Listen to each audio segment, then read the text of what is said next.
ओम शांति। 8 जनवरी 2025। बाबा के महावाक्य।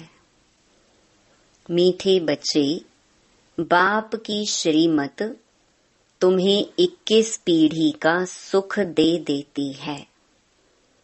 इतनी न्यारी मत बाप के सिवाय कोई दे नहीं सकता। तुम श्रीमत पर चलते रहो। प्रश्न: अपने आप को राज तिलक देने का सहज पुरुषार्थ क्या है?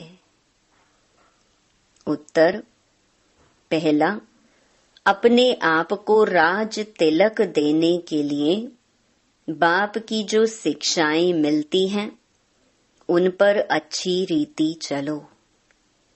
इसमें आशीर्वाद व कृपा की बात नहीं। दूसरा, फॉलो फादर करो, दूसरे को नहीं देखना है। मन मनाभव, इससे अपने को आपे ही तिलक मिलता है।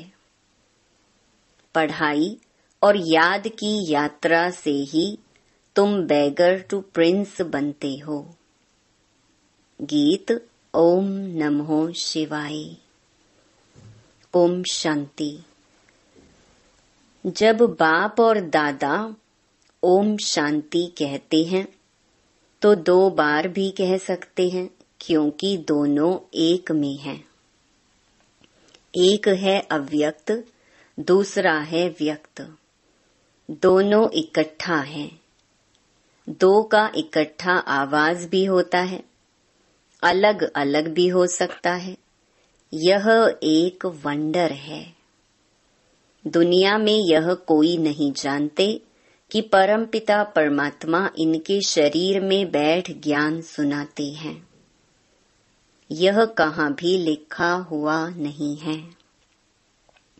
बाप ने कल्प पहले भी कहा था, अभी भी कहते हैं कि मैं इस साधारण तन में बहुत जन्मों के अंत में इनमें प्रवेश करता हूँ, इनका आधार लेता हूँ। गीता में कुछ न कुछ ऐसे वर्शंस हैं जो कुछ रियल भी हैं। यह रियल अक्षर हैं, मैं बहुत जन्मों के अंत में प्रवेश करता हूँ। जबकि यह वानप्रस्थ अवस्था में है। इनके लिए यह कहना ठीक है। पहले पहले सतयुग में जन्म भी इनका है, फिर लास्ट में वानप्रस्थ अवस्था में है, जिसमें ही बाप प्रवेश करते हैं। तो इनके लिए ही कहते हैं, यह नहीं जानते कि हमने कितने पुनर्जन्म लिए।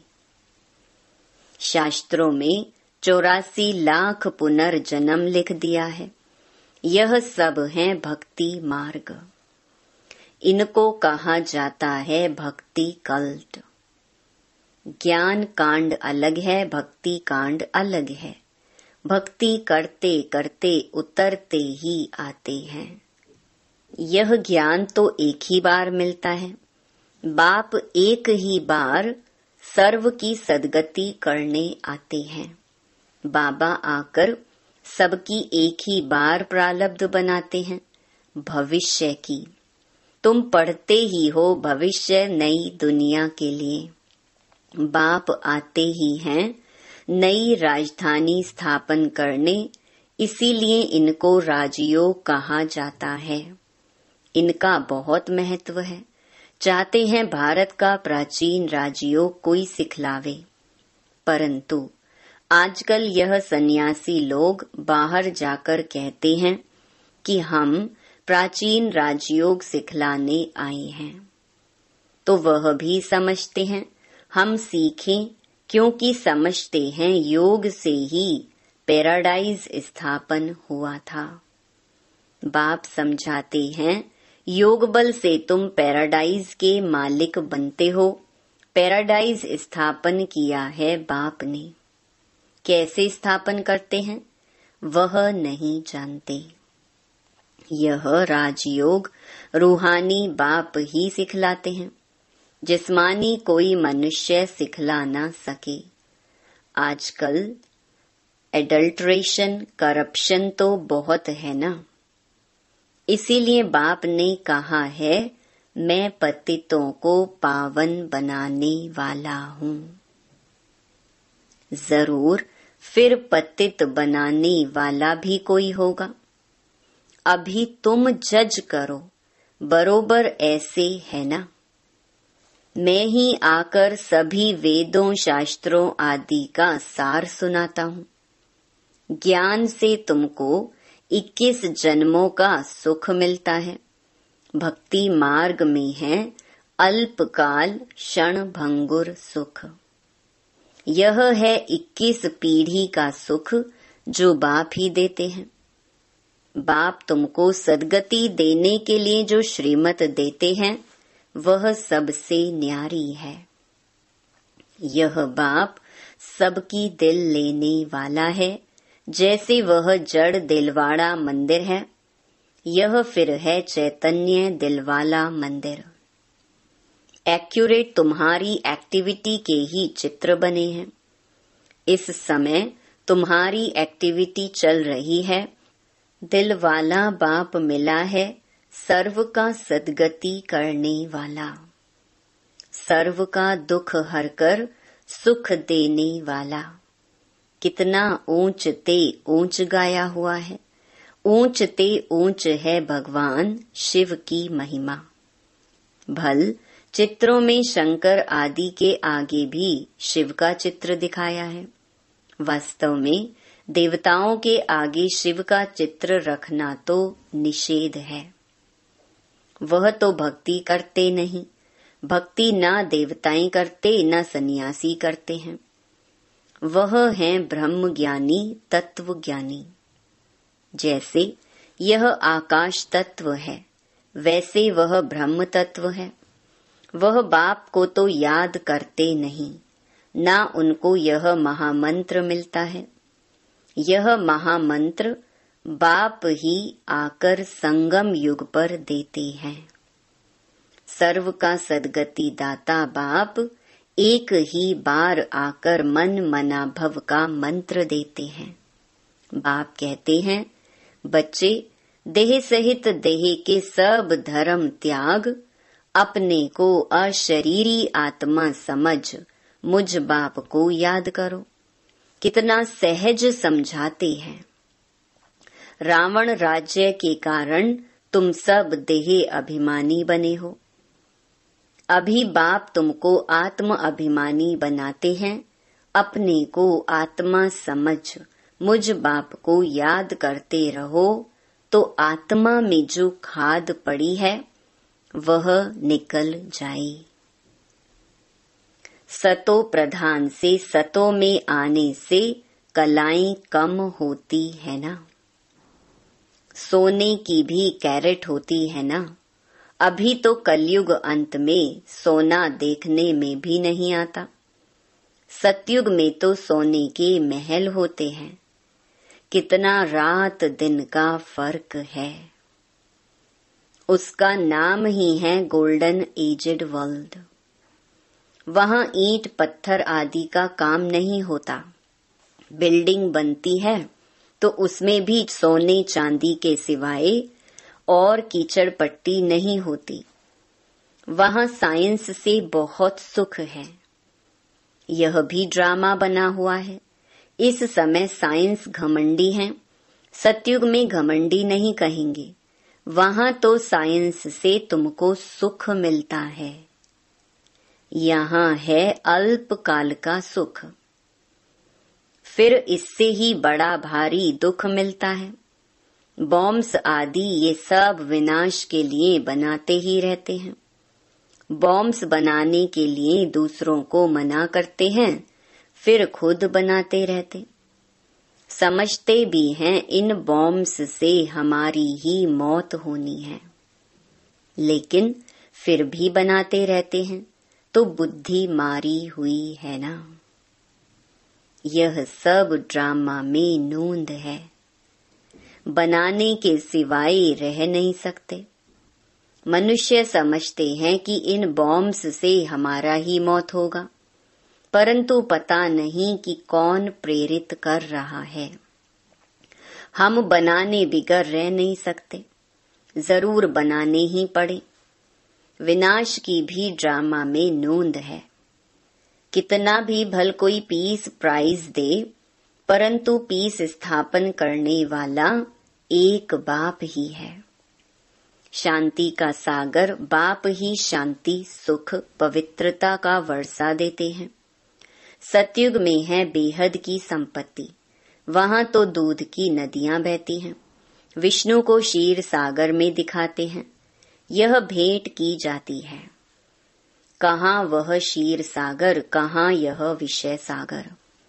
भक्ति मार्ग में फिर तालाब आदि बनाकर उसमें पत्थर पर विष्णु को सुला देते हैं। भक्ति में कितना खर्चा करते हैं, कितना waste of time, waste of money करते हैं। देवियों की मूर्तियां कितना खर्चा कर बनाते हैं, फिर समुद्र में डाल देते हैं, तो पैसे वेस्ट हुए ना। यह है गुड़ियों की पूजा। कोई के भी ऑक्यूपेशन का किसको पता नहीं है। अभी तुम किसके भी मंदिर में जाओ तो तुम हर एक का ऑक्यूपेशन जानते हो। बच्चों को मना नहीं है कहाँ भी जाने की। आगे तो बेसमझ बनकर जाते थे, अभी सेंसिबल बनकर जाते हो। तुम कहेंगे हम इनके 84 जन्मों को जानते हैं। भारतवासियों को तो श्री कृष्ण के जन्म का भी पता नहीं है। तुम्हारी बुद्धि में यह सारी नॉलेज है। नॉलेज सोर्स ऑफ इनकम है। वेद शास्त्र आदि में कोई एम ऑब्जेक्ट नहीं है। स्कूल में हमेशा एम ऑब्जेक्ट होती है। इस पढ़ाई से तुम कितने साहूकार बनते हो। ज्ञान से होती है सद्गति। इस नॉलेज से तुम संपत्तिवान बनते हो। तुम कोई भी मंदिर में जाएंगे तो झट समझेंगे यह किसका यादगार है। जैसे दिलवाड़ा मंदिर है, वह है जड़, यह है चैतन्य। हूबहू जैसे यहाँ झाड़ में दिखाया है, वैसा मंदिर बना हुआ है। नीचे तपस्या में बैठे हैं, ऊपर छत में सारा स्वर्ग है। बहुत खर्चे से बनाया हुआ है, यहाँ तो कुछ भी नहीं है। भारत 100% सॉल्वेंट पावन था। अभी भारत 100% इंसॉल्वेंट पतित है, क्योंकि यहाँ सब विकार से पैदा होते हैं। वहाँ गंदगी की बात नहीं होती। गरुड़ पुराण में रोचक बातें इसलिए लिखी हैं कि मनुष्य कुछ सुधरे, परंतु ड्रामा में मनुष्यों का सुधरना है नहीं। अभी ईश्वरीय स्थापना हो रही है। ईश्वर ही स्वर्ग स्थापन करेंगे ना। उनको ही हेवनली गॉड फादर कहा जाता है। बाप ने समझाया है, वह लश्कर जो लड़ते हैं वह सब कुछ करते हैं राजा रानी के लिए। यहाँ तुम माया पर जीत पाते हो अपने लिए। जितना करेंगे उतना पाएंगे। तुम हरेक को अपना तन मन धन भारत को स्वर्ग बनाने में खर्च करना पड़ता है। जितना करेंगे उतना ऊंच पद पाएंगे। यहाँ रहने का तो कुछ है नहीं।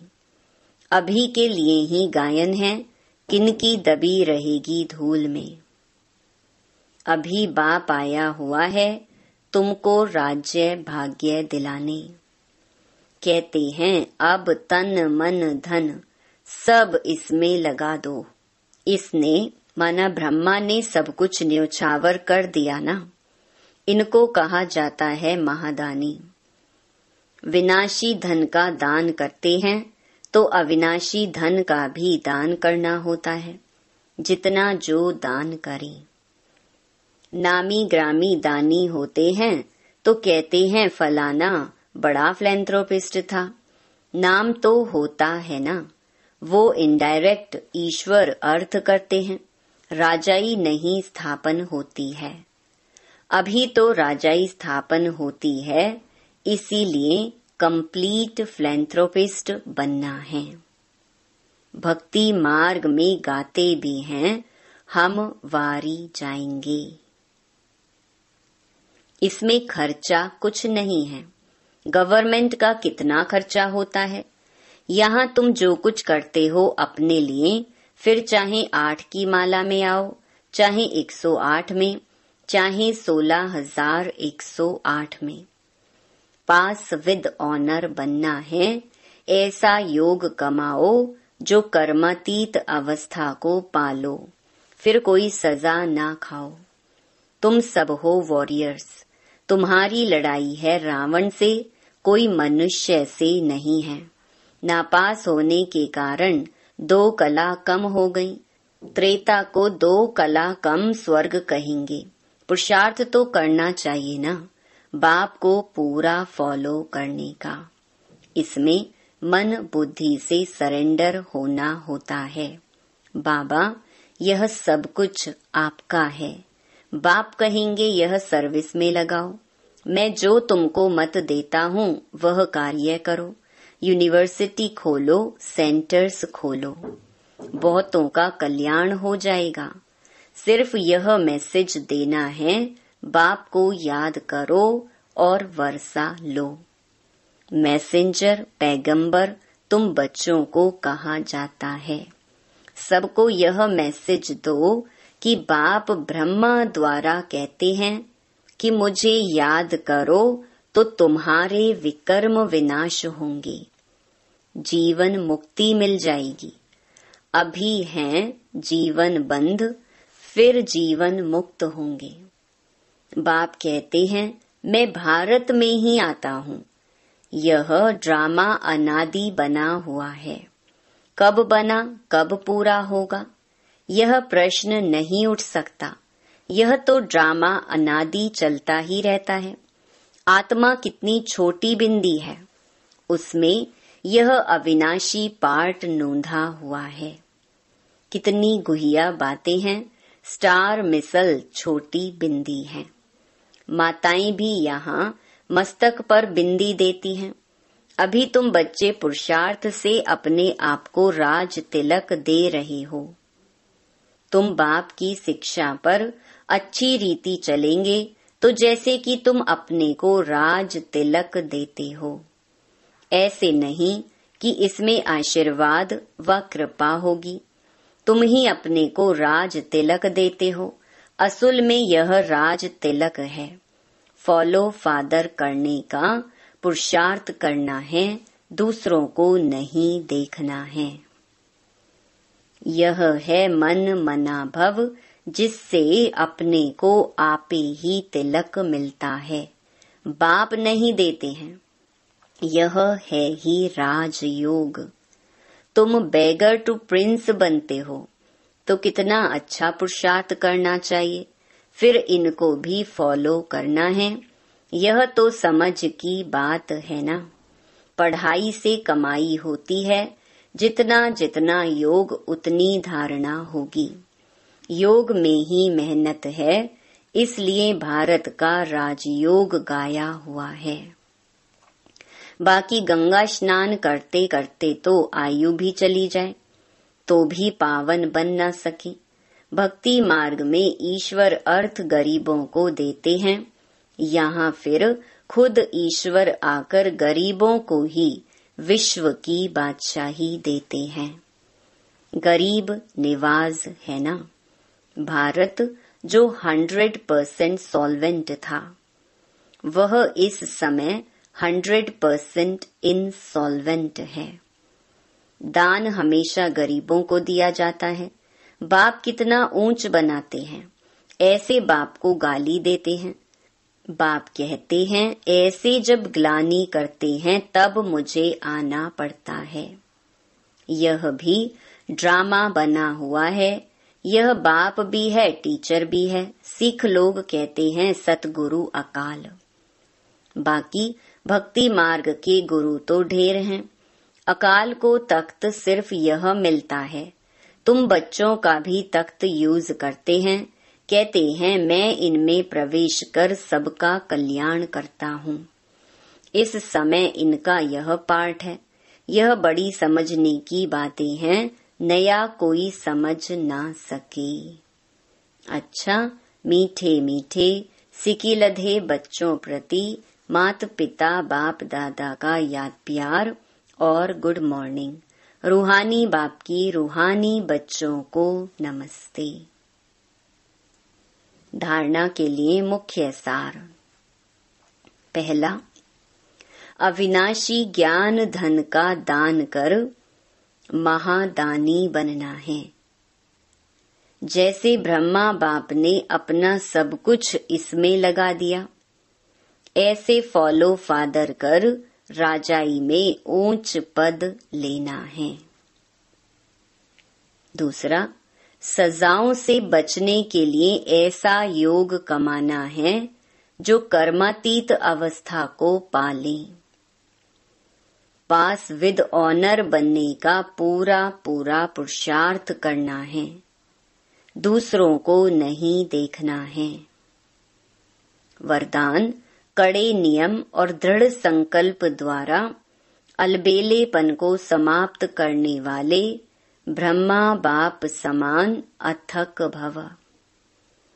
ब्रह्मा बाप समान अथक बनने के लिए अलबेलेपन को समाप्त करो। इसके लिए कोई कड़ा नियम बनाओ, दृढ़ संकल्प करो।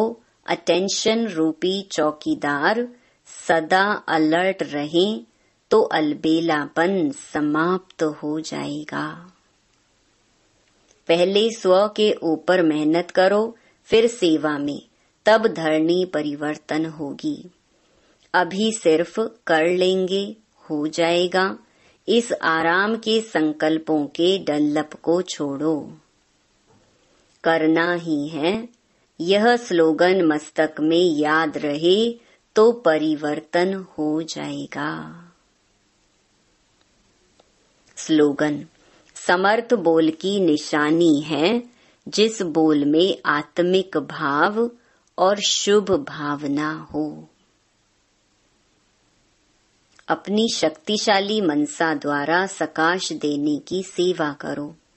जितना जितना समय समीप आता जा रहा है, उतना व्यर्थ संकल्प भी बढ़ रहे हैं, लेकिन यह चुकतू होने के लिए बाहर निकल रहे हैं। उन्हों का काम है आना और आपका काम है उड़ती कला द्वारा, सकाश द्वारा परिवर्तन करना। घबराओ नहीं, उसके सेक में नहीं आओ। अच्छा, ओम शांति।